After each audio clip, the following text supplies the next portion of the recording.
Well, after last week's little disaster with the Bachmann grain wagons, I thought we'd do something a little easier and a confidence booster. So this is Parkside models by PECO, LNER Fish Van PC57. This is a standard Parkside kit in the respect that it's a chassis, a floor and a body. The instructions are fairly thin, but after doing a few of these kits you get to know how they fit together, and it's fairly straightforward. Once you get the first piece on square, and it doesn't matter whether you do an end or a side really, it's easier to put the end on first. And with one piece on, the other three pieces fit on really easily. This kit was bought for me for Christmas last year, and I'm not really sure why, because it doesn't fit within my sphere of operations, so I'm not sure what I'm going to do with this one. With the body constructed, I thought it was time to visit the paint booth for the first time, because it meant that I didn't have to mask anything. And this, the first visit was just a grey, a very light grey undercoat, which will be the sort of pre-shading for what the next steps that we're going to take a bit later on. After that, it was back to the bench to put the doors on, because they stay white, and then it was a case of building a sort of a framework to contain a small weight in the bottom. The weight is measured out in the same way that I measured them out in my first build video, which is the plate wagon, and subsequent other builds, which will be the 21-ton coal wagons. This kit is slightly different in the respect that you have to attach the W irons, axle guards, to the sole bar, and it's possibly better to do this once you've put the sole bars onto the bottom of the chassis, and using like Revel contactor glue, which gives you a little bit more time to readjust things if they're not quite in the right place. We're only talking fractions of a millimetre, but they all count when you're trying to get this thing to run properly on the track. Next, because I've been told again, I thought I'd clip my nails to appease my sister-in-law, but I thought I'd do it in my own style. So I got the side cutters out, clipped the bits off, and then with the big file just give it a smooth over.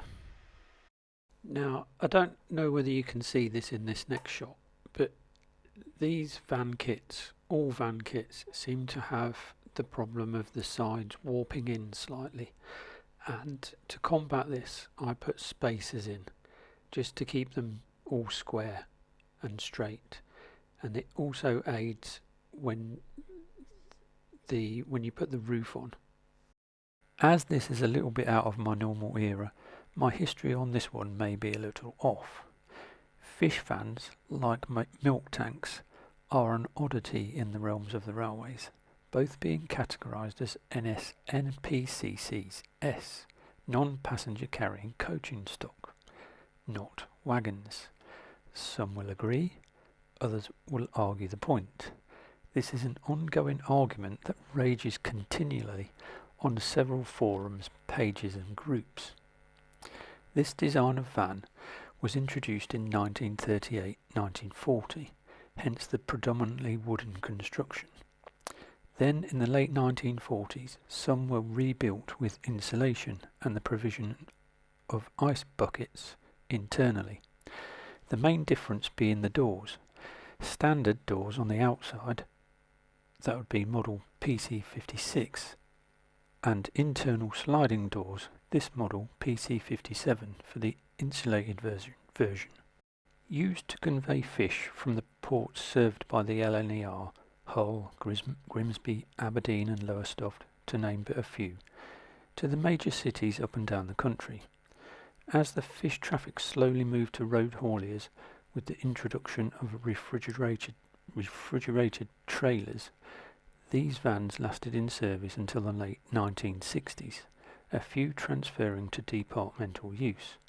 Fish traffic was completely lost to the roads in the early 1970s. So the grey undercoat that was mentioned earlier is now going to be enhanced with individual painting of the planks in various shades of grey and brown, lighter and darker.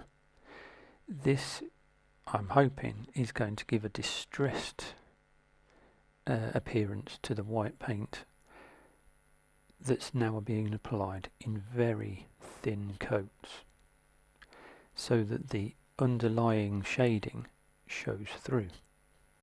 Once the numbers have been applied via the decal sheets, we'll then go into a sort of a weathering process with washes and a few powders.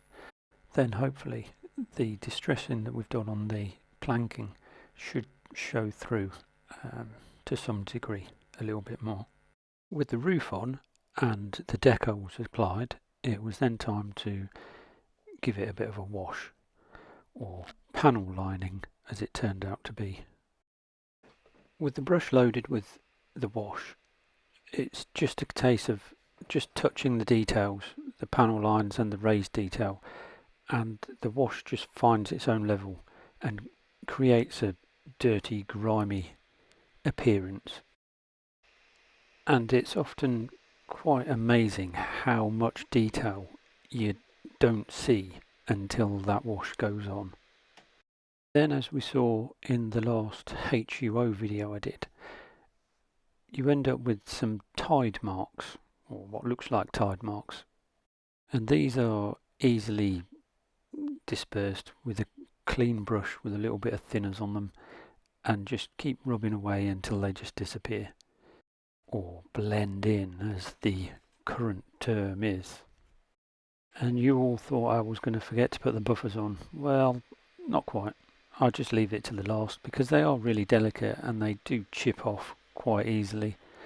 I may in the future start buying metal ones as aftermarket accessories.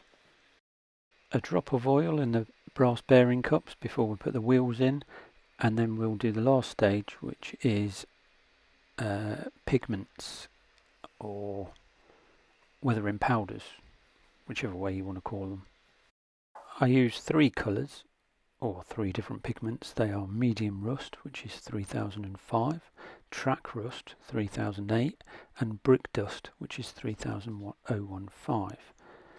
The residue that falls onto the workbench is then spread over with a big brush, and I put a little bit on the roof as well, just to break up the monotony of the plain paint. The powders were then sealed in with the pigment fixer that I sprayed through the airbrush on a very low pressure. Like I said at the beginning, I'm not sure what I'm going to do with this one. We see it here on the railway being towed by a guest engine that's in for repairs, and that belongs to my friend Graham Jackson. And this is only a small diversion because, like I say, I'm not really sure what I'm going to do with this one.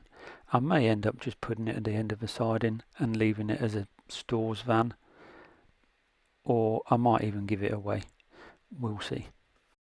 But before that, I thought I'd give it one last run out behind a proper engine. So I broke out the V2 and a couple of odd vans and sent it round the loop a couple of times. I've really enjoyed this build again, and it's been a pleasure talking to you. So thanks for watching, and I'll see you in the next time.